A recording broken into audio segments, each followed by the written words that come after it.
જેતપુર અને ધોરાજીમાં પણ આજે વાતાવરણમાં પલટો આવ્યો હતો। સવારથી જ પડી રહેલ અસહ્ય ગરમી બાદ બપોરના સમયે ભારે પવન સાથે વરસાદ પડ્યો હતો, જેને લઈ અને આ વિસ્તારના ખેડૂતો પણ ચિંતામાં મુકાયા હતા। જેતપુરમાં ભારે પવન સાથે આજે ધોધમાર વરસાદ પડી ગયો હતો, જેમાં શહેરના તીનબત્તી ચોક, જુનાગઢ રોડ, સ્ટેન્ડ ચોક, ફુલવાડી અને એમજી રોડ સહિત વિસ્તારમાં ભારે વરસાદ પડી ગયો હતો।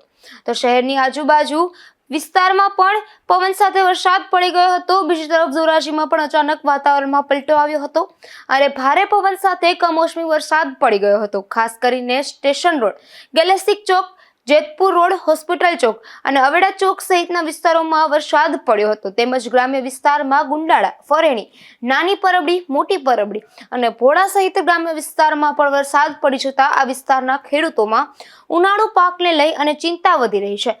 શહેરી વિસ્તારમાં વરસાદ પડી જતા જનજીવન પણ ખોરવાયું છે। વિમલ સોંદરવા, ગુજરાત ન્યૂઝ, પોરબંદર।